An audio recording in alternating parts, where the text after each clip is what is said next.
Hi friends, இன்றைக்கி வீடியோவில் ரொம்ப சிம்பிளான டேஸ்ட்டான கல்யாண வீட்டு ஸ்டைலில் ஒரு சூப்பரான முட்டைக்கோஸ் பொரியல் எப்படி பண்ணுறதுன்னு பார்க்க போகிறோம். முட்டைக்கோஸ் கழுவிட்டு நல்லா கழுவிட்டு கட் பண்ணி எடுத்து வச்சுக்கலாம். இப்போ ஒரு கடாயில் தேவையான அளவு எண்ணெய் சேர்த்துருக்கேன். நான் தேங்காய் தான் சேர்த்துருக்கேன். இந்த பொரியலுக்கு தேங்காய் சேர்த்து பண்ணும்போது டேஸ்ட் ரொம்ப சூப்பராக இருக்கும். எண்ணெய் நல்லா சூடானதும் கடுகு போட்டுக்கலாம். கடுகு நல்லா பொரிஞ்சதும் உளுந்து சேர்த்துருக்கேன். உளுந்து கொஞ்சம் அதிகமாகவே சேர்த்துக்கோங்க. அந்த பொரியலில் உளுந்து கடித்து சாப்பிட்றதுக்கு நல்லாயிருக்கும். இது கூடவே ஒரு கொத்து கருவேப்பிலை, இது எல்லாமே நல்லா பொரிஞ்சதும் ஒரு பெரிய சைஸ் வெங்காயம், காரத்துக்கு ஏற்றப்பல பச்சை மிளகாய், இதை நல்லா பொடிசாக கட் பண்ணிவிட்டு இது கூட சேர்த்து வதக்கி எடுத்துக்கலாம். வெங்காயம் ப்ரௌன் எல்லாம் ஆக வேணாம், கொஞ்சம் ஓரளவு வதங்கணும். இது கூடவே ஒரு கைப்பிடி போல் பச்சை பட்டாணி சேர்த்துக்கிறேன். பச்சை பட்டாணி வேகணும், அதனால் அடுப்பை சிம்மில் வச்சுட்டு அந்த எண்ணெயிலேயே வதக்கி விட்டுலாம். இது கூடவே ஒரு மீடியம் சைஸ் கேரட் பொடிசாக கட் பண்ணி இது கூட சேர்த்துக்கலாம். இந்த பச்சை பட்டாணியும் கேரட்டும் ஓரளவு வெந்ததுக்கு அப்புறமா முட்டைக்கோஸ் சேர்த்து வதக்கணும் அப்படின்னா கரெக்டாக வெந்து வரும்.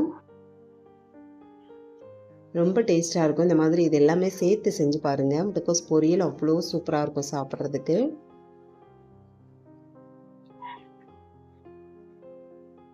இப்போ இந்த பொரியலுக்கு தேவையான அளவு உப்பு சேர்த்து வதக்கிக்கலாம். இப்போ பச்சை பட்டாணி ரொம்ப ஈஸியாகவே கிடைக்கிது, சீசனில் தான் இருக்குது. முட்டைக்கோஸ் வாங்கினீங்க அப்படின்னா இந்த மாதிரி செஞ்சு பாருங்கள். நல்லா வதக்கி விட்டதுக்கு அப்புறமா இப்போ கட் பண்ணி வச்சுருக்க முட்டைக்கோஸை இதில் சேர்த்து வதக்கிக்கலாம். முட்டைக்கோஸ் பார்க்குறதுக்கு நிறையா இருக்கிற மாதிரி இருக்கும், அது வெந்து வரும்போது ரொம்ப கம்மியாயிடும். நான் நீளமாக இந்த காய் சீவுறதுல வச்சு தான் சீவி துருவி எடுத்திருக்கேன். நீங்கள் பொடிசாக வேணுன்னா கட் பண்ணி கூட எடுத்துக்கலாம். இப்போ நல்லா வதக்கி விட்டுக்கலாம். இதில் தண்ணிலாம் எதுவுமே சேர்க்க வேணாம், அந்த எண்ணெயிலேயே நல்லா வேக வைக்கணும். இதோட கலர் மாறாமல் இருக்கிறதுக்காக ஒரு அரை ஸ்பூன் போல் சீனி சேர்த்துக்கிறேன்.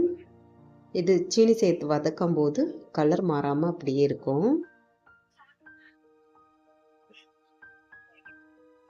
இப்போ எல்லாமே நல்லா வெந்து வந்துருச்சு. கடைசியாக துருவி வச்சுருக்க தேங்காவை தூவி இறக்கிற வேண்டியதான். தேங்காய் துருவலும் கொஞ்சம் கூடுதலாகவே சேர்த்துக்கோங்க, டேஸ்ட் ரொம்ப நல்லாயிருக்கும்.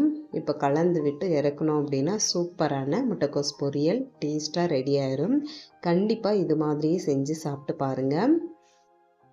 ரொம்பவே டேஸ்ட்டு சூப்பராக இருக்கும், எல்லோரும் விரும்பி சாப்பிடுவாங்க. கண்டிப்பாக செஞ்சு சாப்பிட்டு பார்த்துட்டு எப்படி இருக்குன்னு மறக்காமல் கமெண்ட்டில் சொல்லுங்கள்.